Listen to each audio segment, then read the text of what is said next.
할렐루야. 우리 자위의 성도 인사하겠습니다. 참 잘 오셨습니다. 은혜 많이 받으십시오.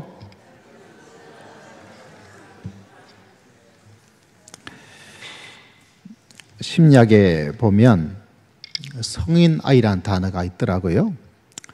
성이란 단어와 또 아이란 단어가 같이 붙어 있는데 좀 말이 되지 않죠. 무슨 말인가 이렇게 보니까 나이라든가 모습은 어른인데 성인인데 그 안에 있는 마음들은 마치 아이처럼 그런 사람들을 일컬어서 성인 아이다 이렇게 이야기를 하고 있었습니다. 성인 아이는 여러 가지 유형을 가지고 있더라고요. 첫 번째 유형은 다른 사람이 아니라 위로하는 사람. 굉장히 좋은 말 같죠.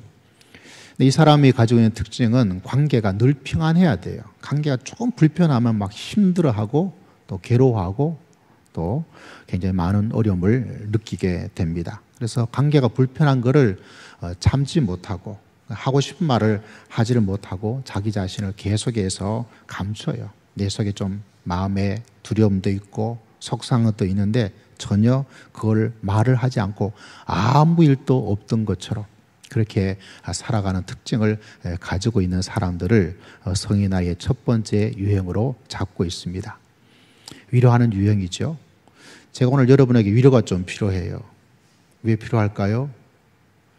누가 내 머리를 이렇게 만들어 놨어요.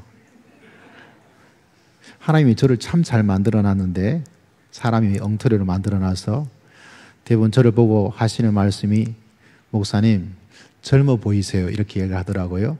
다음에 완전히 밀까 봐요. 그럼 완전 어린아이처럼 되지 않을까. 두 번째 성인 아이의 유형은 다른 것이 아니라 비난을 합니다. 어떤 일이 있으면 마음의 두려움을 감추기 위해서 다른 사람을 막 비난하는 사람들을 여러분이 만나게 될 겁니다. 다른 사람이 약점을 자꾸 이야기를 해요. 약점을 이야기해서 내가 너의 다른 사람의 약점을 기가 막히게 잘 볼 수 있는 안목을 가지고 있는 내가 그런 실력을 가지고 있는 사람이야. 나를 좀 알아봐줘. 이렇게 인정을 받고 그렇게 살고 싶은 사람들이 믿음 생활을 하든지 사회생활을 하면서 다른 사람을 자꾸 비난하려는 유행을 가지고 있는데 이런 사람도 성인 아이의 한 유행 가운데 하나입니다. 세 번째 성인 유행 아이의 유행 가운데 하나는 계산하는 사람이라고 이야기합니다. 자기의 약점을 보이지 않으려고 그래요. 그래서 계산을 딱 해서 어떤 상황에도 전혀 개입하려고 그러지 않아요. 모든 일에 굉장히 시크해요. 무관심해요. 좀 거리를 두려고 그래요. 왜냐하면 내가 그 상황 속에 들어가서 내가 힘들고 어려운 일을 또 사람들에게 이런저런 이야기를 듣는 그 자체가 큰 상처가 되기 때문에 마음에 힘들기 때문에 차라리 들어가느니 안 들어가고 있는 게 훨씬 더 낫다 이렇게 생각되어져서 성인 아이의 세 번째 유형은 계산하는 이 사람의 유형을 가지고 있다고 말을 합니다. 마지막으로 네 번째 성인 아이 유형은 혼란스럽게 만들어요. 좀 더 다른 말로 하자면 어떤 걸 회피합니다. 어떤 자기와 관련된 이야기가 나오면 자기 자신에 대해서 뭔가 사람들이 관심을 가지고 또 그것을 하면 혹시 이 사람이 나에게 잘못된 것, 내가 뭔가 숨어둔 것을 발견하고 그것을 다른 사람에게 막 말을 하든지 그걸 공격하지 않을까 싶어서 이야기가 나오면 아주 쾌활한 모습을 가지고 다른 주제로 다른 이야기로 다른 사람에게 이야기를 자꾸 옮겨가 버려요. 얼핏 보면 그 사람은 굉장히 사교적이고 굉장히 활발한 사람 같은데 사실은 자기에게 누군가 지나친 관심이라든가 말을 하는 것에 대해서 굉장히 두려워요. 그걸 못 견뎌하고 힘들어합니다. 그러므로 자기에게 주어지는 초점이 아니라 다른 사람에게 초점을 가두고 두어서 다른 사람의 어떤 이야기, 세상의 어떤 이야기 이런 이야기에 관심을 주제를 돌려서 그걸 회피하려는 그런 사람의 유형을 가지고 있는 것이 성인 아이의 네 번째 유형이다 이렇게 설명을 하고 있습니다. 근데 여러분 이 성인 아이의 유형이 아주 많은 사람과 좀 적은 사람의 차이가 있을 뿐이지 이게 하나도 없는 사람은 없습니다. 우리는 다 이렇게 어른처럼 그리고 괜찮은 사람처럼 이렇게 나와 있지만 우리의 마음속에는 뭐가 있어요? 아이가 숨어 있어요. 그래서 어떤 때는 이 아이가 견디지를 못하고 힘들어할 때가 많습니다. 이 성인 아이가 가장 많은 모습을 가지고 있는 사람들이 제일 좋아하는 것이 뭐냐면 뭐를 좋아할 것 같아요? 힘을 좋아해요. 힘을 가지고 있어야 다른 사람이 나를 함부로 하지를 못합니다. 정치의 힘이든지 재력의 힘이든지 건강의 힘이든지 아니면 사회적 힘이든지 심지어 교회 안에서도 교회적 힘을 가지고 있어야 다른 사람이 나를 어떻게 할 수 없기 때문에 그것을 가지려고 많은 사람이 노력을 해요. 근데 이 아이를 다스리지 못해서 사회적으로는요, 어떤 사회적 유명한 정치 힘을 가지고 있는 사람이 어느 날 딱 사건 하나가 터지죠.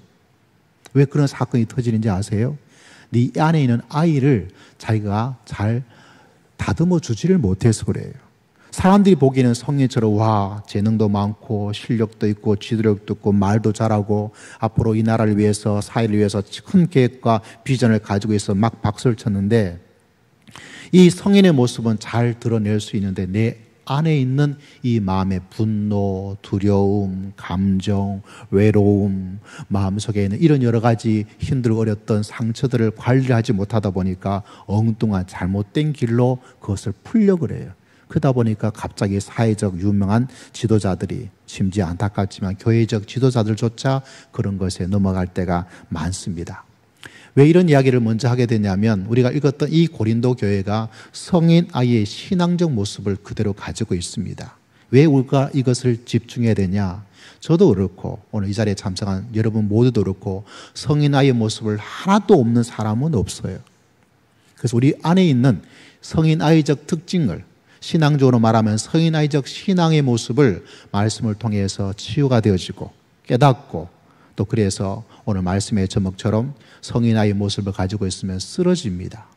쓰러지지 않고 쓰러져 있다면 다시 벌떡 일어나서 믿음의 길을 달려갈 수 있는 저와 여러분 되시기를 주의 이름으로 축복합니다. 오늘 4장은 그 모습을 현저하게 보여주고 있습니다. 심리학의 성인 아이 유형이 그렇다면 오늘 하나님의 말씀 안에서 고린도 교회 안에서 성인 아이의 신앙적 유행은 어떤 모습을 가지고 있느냐? 우리가 읽었던 말씀은 아니지만 1절에 보니까 이런 말씀이 있죠. 같이 한번 읽어보겠습니다. 시작. 사람이 마땅히 우리를 그리스도의 일꾼이요 하나님의 비밀을 맡은 자로 여긴다. 이것과 연관된 말씀은 바로 3절 말씀입니다. 너희에게나 다른 사람에게나 판단받는 것이 내게는 매우 작은 일이라 나도 나를 판단하지 아니하노라. 문맥적으로 말하면 고린도 교회는 사도 바울을 판단한 거예요. 다른 사람이 계속해서 판단만 해요. 이 사람이 어떻다, 사도 바울이 어떻다, 저 사람이 어떻다, 판단만 해요. 그리고 가만히 있어요. 이게 성인 아이적 신앙의 유형 가운데 하나입니다. 여러분 한번 따라 할까요? 판단하지 말고 이해하자. 이게 어른의 진정한 모습이에요. 가정이든 사회든 교회 속에서 이런 일 저런 일 계속 판단만 하는 사람은 성인 아이적 모습을 가지고 있습니다. 그러나 이 세상은 그렇게 살아가며 힘들고 넘어질 수밖에 없어요. 우리는 판단하지 말고 뭐 해야 된다고요? 이해하자. 여러분 이해할 때 일어날 수가 있습니다. 집에서도 그 사람을 계속 이렇다 저렇다 이거 왜 저러니 저렇게 말을 하는 판단으로 가면 서로 찌를 수밖에 없어요. 근데 그 사람이 왜 그럴까? 이해하면 가정이 살고 우리 인생도 살고 주의 몸된 교회도 살아난 생명의 뜨거운 놀라운 역사가 일어날 줄을 믿습니다. 성인 아이의 신앙적 모습 가운데 또 하나의 말씀은 6절 말씀입니다. 6절 말씀 다시 한번 읽어볼까요? 시작. 형제들아 내가 너희를 위하여 이 일에 나와 아볼로를 들어서 본을 보였으니 이는 너희로 하여금 기록된 말씀 밖으로 넘어가지 말라 한 것을 우리에게서 배워 서로 대적하여 교만한 마음을 가지지 말게 하려 함이라. 이 성인 아이적 특징을 가지는 고린도 교회는 서로 대적해요. 분쟁이에요. 갈등을 가지고 있어요.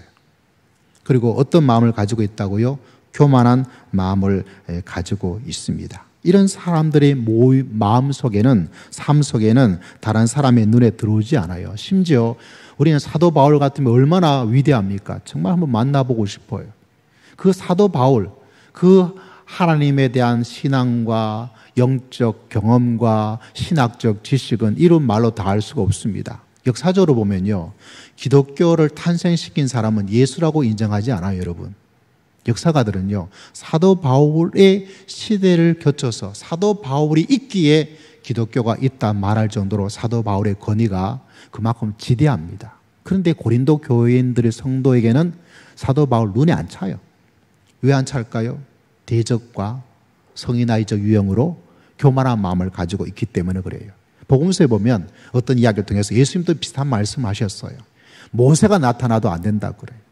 교만한 마음을 가지고 있는 사람들, 서로를 인정하지 않고 밀어내려는 대적의 마음을 가지고 있는 사람한테는요, 모세가 나타나도 안 되고 예수님이 나타나셔도 안 되고 사도 바울이 나타나도 안 되는 거는 안 된다는 거예요. 어떤 사람에게는요, 성인아이적 유형의 신앙, 대적하고 그리고 교만한 마음을 가지고 있는 것.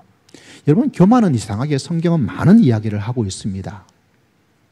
쉽게 말하자면 내가 잘하고 있다고 생각되는 순간 거기서부터 내려가기를 시작해요. 기업은 우리 기업이 1등이야 하는 순간 내려가는 길밖에 없습니다. 내가 집에서 이만큼 하면 됐지 뭐가 말이 많아 라고 하는 순간 그 집은 굉장히 힘들고 어려움을 겪을 수밖에 없습니다. 우리가 잘 아는 성경 구절 가운데 이런 말씀이 있죠. 교만은 패망의 선봉이요 너의 집의 앞잡이다. 교만이 패망의 선봉이에요. 아주 유명한 성경 구절이죠. 이 말을 좀 쉽게 말하면 이런 겁니다. 내가 지금 안 되었어요.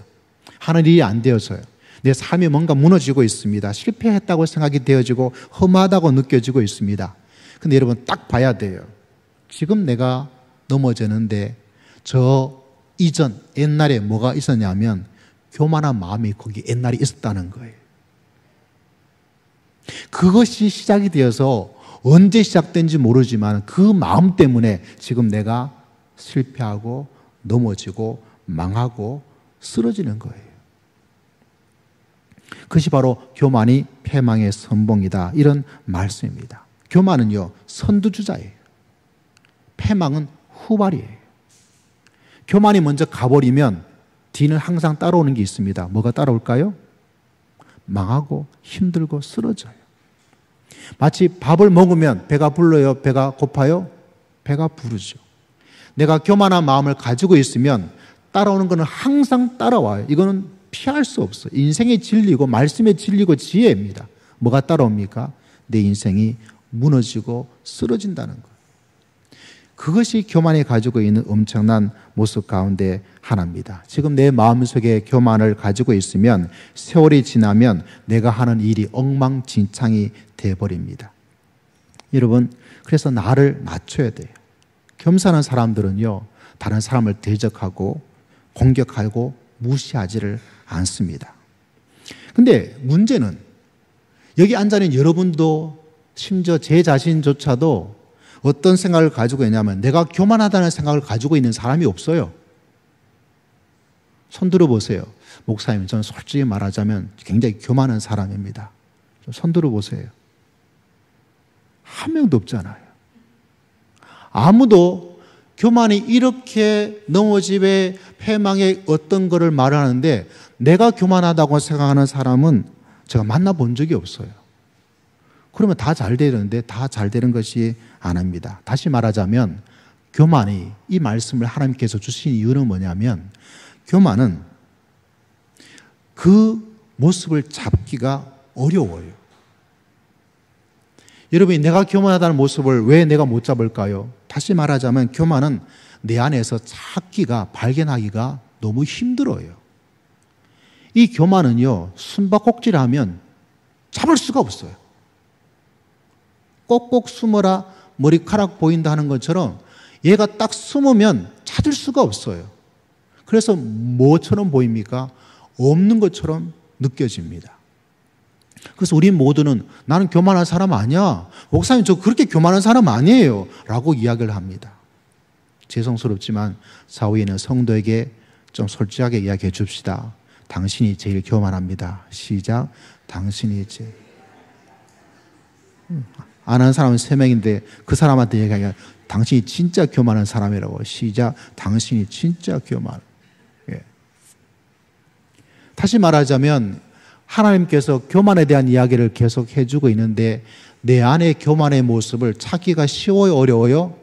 어려워요. 그래서 아무도 내가 교만하다는 것을 알지를 못해요. 누가 제일 교만해요? 네가. 아니, 내가 그렇게 되는 거예요. 다른 말로 말씀합니다. 자, 한번 따라하세요. 교만은 발견하기가 너무 어렵다. 또 다른 말로 하자면 왜 교만을 발견하기가 어렵냐면 교만은요, 수술을 잘했습니다. 무슨 말이냐면 교만은요, 내 얼굴에 딱 교만이라는 이 얼굴을 가지고 있으면 누구나 찾기가 쉬워요. 문제는 이 교만이 우리나라 성령 수술의 혜택을 받았어요. 그래서 이 교만의 얼굴이 아름답게 보이든지 교만으로 보이지가 않아요. 교만은 어떤 모습을 가지고 있느냐? 이기적인 모습을 가지고 있을 때가 있고요. 그게 교만과 연결되는 것. 우월감과 연결될 때가 있고요. 반대로 열등감조차 교만과 연결된 성령 수술의 혜택을 받은 모습입니다. 다른 사람을 은근히 비꼬고 다른 사람의 어떤 모습을 잘 찾아내는 것도, 다른 사람에 대한 어떤 정죄와 비난조차도, 다른 사람 보고 싶지 않은 그런 마음조차, 우리 마음속에 강박한 어떤 것조차, 어떤 때는 그냥 무덤덤하게 가만히 있는 것조차 교만이 성령 수술한 모습 가운데 하나가 되는 거예요. 그래서 그 교만을 우리 속에 있다고 찾기가 어렵고 찾을 수 없는 가장 중요한 이유는 이 친구가 성령 수술을 너무 잘해서 이게 교만으로 보이지가 않아요. 특히 믿음의 성도들은 성령 수술을 더 잘해요. 내 안에 그 교만의 모습이 있는 것을 찾기가 너무 어려워요. 너무 은혜스럽게 보여요. 너무 믿음으로 열심히 살아가는 것처럼 보여요. 그래서 하나님의 은혜가 아니고는 내 속에서 교만의 얼굴을 찾기가 어려워요. 그래서 아닌 것처럼 느껴져요. 그런데 이 교만을 내가 모르게 나도 속아 넘어가서 가지고 있다 보니까 교만이 패망의 선봉이 되어서 넘어지고 쓰러지게 되는 것입니다. 가정이 쓰러지기도 하고 교회가 쓰러지기도 하고 내 자신의 인생이 쓰러지기도 하는 것입니다. 이것이 바로 성인 아이의 신앙을 가지고 있는 삶의 모습 가운데 하나입니다. 세 번째, 성인 아이의 신앙의 모습 가운데 하나는 다른 것이 아니라 말로 신앙생활을 하고 있을 때가 너무나 많다는 거예요. 자, 19절 말씀 보면 이런 말씀을 우리는 대하게 됩니다. 자, 19절 말씀 같이 한번 읽어보겠습니다. 시작. 주께서 허락하시면 내가 너에게 속히 나아가서 교만한 자들의 말이 아니라 오직 그 능력을. 교만은 말로 연결이 되어집니다. 말로. 어떤 말이냐면 상식적이고 합리적이고 올바른 말을 해요. 잘못된 말을 하면 알아듣기가 쉬운데요. 말만 하는 거예요. 신앙에서 가장 나쁜 게 뭐냐면 말이에요. 말만 해요. 왜 신앙의 말이 문제가 되냐면 우리는 흔히 목사님을 향해서 목사님 말씀의 은혜가 된다라는 이야기를 해요. 이 말이 나쁜 말은 아닌데 나쁜 말이 될 수가 있어요. 왜냐하면 내 마음에 감동이 되고 내가 힘이 되는 말씀만 쫓아가요. 뭐는 안 가요? 내 몸은 안 가요. 그래서 세상 사람들도 말하고 우리도 말을 해요. 성도들이 말하고 행동이 따르라고. 왜 말과 행동이 따르는지 아세요? 말씀의 말씀으로만 내 삶들을 만져주고 위로해주고 도움을 주는 그것만 가다 보니까 내 몸이 가지를 못할 때가 많습니다. 그래서 이 말이 너무나 소중하기도 하지만 이 말이 우리에게 너무나 안타까움을 줄 때가 많이 있는 것 우리는 만나게 되어지고 또 우리가 알게 됩니다. 우리가 흔히 하는 교회적 유머 가운데 이런 말이 있죠. 천국에 갔어요. 여러분 모두가 천국에 가기를 주의 이름으로 축복합니다. 예. 할렐루야. 천국에 가는데 아무것도 없어요. 사람이 없어요. 이상년 목사님도 없어요. 아무도 없어요. 웬일일까 알고 보니까 뭐만 있어요? 입만 있어요. 입만 가지고 여러분 이 사람이 누군지 알아맞힐 수 있는 사람 아마 흔하지 않을 거예요. 한평생을 같이 살았던 남편과 아내조차도 아이들조차도 입만 수십 개가 수백 개 수천 개가 있으면 뭐예요? 알아보기 힘들어요. 무슨 이야기를 하기 위해서 그런 거예요? 말만 하는 신앙. 이게 성인 아이가 가지고 있는 특징 가운데 하나입니다. 내 몸에 안 가는 거예요. 내 몸이. 저는 이 이야기가 참 들을 때마다, 말씀 들을 때마다 좀 무서워요. 교회에서 제일 말을 많이 하는 사람 누구예요? 네, 저예요. 목사다 보니까 내 입만 가 있는 게 아닐까. 이 이야기 하면서 저는 자주 하는 이야기잖아요. 이 이야기를 자주 하는 것도 다른 게 아니에요. 내 자신에게. 설교만 하는 목사 되어서 내 입만 천국에 가는 목사 되지 말고 내 온몸이 주님의 구원의 말씀 속에 주님을 따라서 살다가 하나님의 나라에 갈 수 있는 귀한 사람, 그런 사람이 되었으면 좋겠다. 여러분 모두도 그런 믿음의 귀한 사람 되시기를 주의 이름으로 축복합니다. 그럼 우리는 어떻게 해야 될 것인가? 오늘 이것도 말씀 가운데 16절은 이런 말씀을 우리에게 전해주고 있습니다. 진짜 어른이에요. 진짜 성도예요. 여러분 모두가 이런 하나님의 백성 되시기를 주의 이름으로 축복합니다. 그래야 쓰러지지 않아요. 쓰러진 곳에서 일어날 수가 있어요. 믿음을 가졌는데 하나님을 알고 있는데 왜 내가 쓰러지느냐? 오늘 말씀이 우리에게 이야기해 주고 있습니다. 계속해서 성인 아이적 모습을 가지고 있으면 쓰러져요.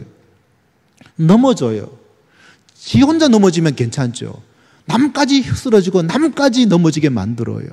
그게 아이들이 가지고 있는 특징이에요. 자, 어떤 모습일까요? 자, 오늘 말씀에 우리가 16절 한번 읽어보겠습니다. 시작.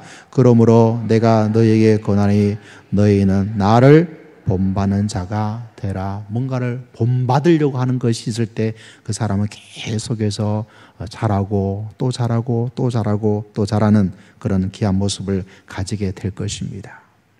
그것이 교만하는 사람에게 나타날 수가 없어요. 교만한 사람은요, 뭔가 본받으려는 게 없어요. 뭔가 배우려는 마음도 없어요. 여러분 신앙도요, 계속 잘하는 사람의 특징이 있습니다. 호기심과 알고 싶음과 관심이 있어요. 왜 그것이 없느냐? 성령 수술을 잘한 교만의 마음이 내 속에 떡 자리 잡고 있으면 그것이 없어요. 그래서 성경은 다른 어떤 단어보다 하나님이 싫어하는 것 중에 넘버원 뭐예요? 교만을 성경이 이야기하고 있어요. 나는 교만하지 않아요, 하나님. 나는 교만하지 않아요. 내가 어떻게 교만합니까? 나 겸손하고 예를 많이 써요. 왜 그럴까요? 실제로는 교만의 성령 수술된 모습이 내 안에 자꾸 있는데 우리는 발견을 못하는 거예요. 내가 안 그런 줄 알아요. 나 정도면 되지. 나 정도 겸손하면 되지. 나 정도 되면 되지. 라는 생각밖에 하지를 못하는 거예요. 그게 바로 교만이 가지고 있는 함정입니다. 교만이 가지고 있는 성령 수술에 내가 넘어간 거예요. 너무 멋지게 성령 수술되어 있다 보니까 원판이 얼마나 안 좋은지를 모르는 거예요. 원판이 얼마나 우리가 죄인이란 말이 내가 교만하다는 말이에요. 근데 원판을 보지 못하는 거예요, 우리는. 그러다 보니까 우리는 괜찮을 줄 알아요. 그러다 보니까 하나님의 말씀처럼 뭐라고? 교만은 넘어진다, 쓰러진다 알려주는데 우리는 왜 쓰러지는지, 우리 가정이 왜 쓰러지는지, 내 인생이 왜 쓰러졌는지, 너와 나와의 인간관계가 왜 쓰러지는지, 내 인생이 왜 쓰러지는지를 모르고 지나가는 거예요. 그리고 엉뚱하게 사이를 원망할 때도 있고, 물론 사이가 잘못된 것도 있겠죠. 다른 사람을 원망할 때도 있고, 하나님에 대한 원망을 가질 때도 있고, 그건 몰라서 그래요. 누가 몰라서 그런 거예요? 내가 나를 몰라서 그런 거예요. 본받는 자가 된다는 것은 내 마음속에 교만이 사라질 때만 가질 수 있는 모습입니다.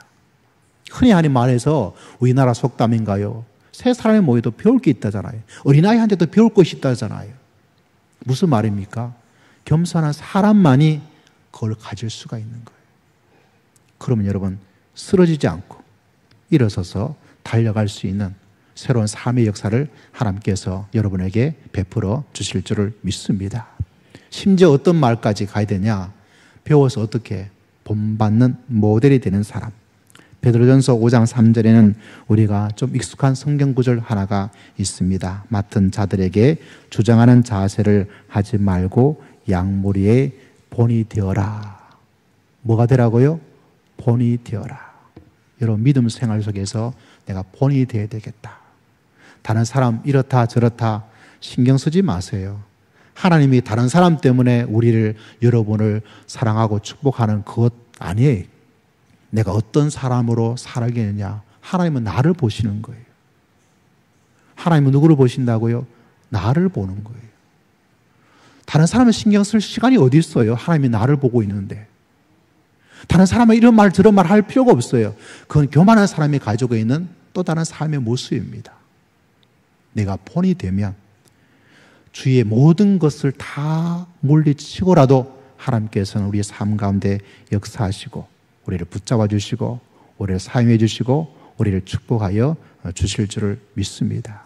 그래서 내 신앙이 하나님 본이 되겠습니다. 뭐가 되겠습니다? 본이 되겠습니다. 뭐가 되어야 될까요? 본이 되시는 거예요. 요사이 장로 후보자 되시는 분하고 몇 주간 같이 계속 훈련을 하고 책을 같이 읽었어요. 그 책에서 굉장히 강조하는 것이 다른 게 아니에요. 약물의 본이 되라고. 장로님이라는 직분이 가져야 될 제일 중요한 일은 다른 거 아니에요. 뭐 하는 거예요? 사람들에게 귀감이 될 수 있는 본이 되는 거예요. 예배의 본이 되고 믿음 생활의 본이 되고 섬김의 본이 되고 말씀의 본이 되어지고, 혹시나 여러분이 교회를 어느 곳에 가서 옮겨서 교회를 찾게 되어지면 그 교회의 본이 되는 사람이 많은 곳을 찾아가셔야 돼요. 안 그러면요, 말씀에 은혜 되는 곳만 찾아가면 은혜는 되는데 내가 본이 되지를 못해요. 내가 본이 되지를 못해요. 변화가 안 일어나요. 그렇기 때문에 믿음의 삶 가운데 가장 중요한 것은 뭐예요? 본이 되는 거예요. 본이 되는 삶을 목표로 삼고 가면 그 사람이요, 쓰러지지 않아요. 목표가 있기 때문에 그래요. 사랑하는 성도 여러분, 이 무더위가 점점 오는 시절에 영적으로 이런 마음으로 무장하여서 여러분 모두가 쓰러지지 않고 주님께 나아갔을 때 주님에게 칭찬받는 믿음의 귀한 성도님 다 되시기를 주의 이름으로 축복합니다.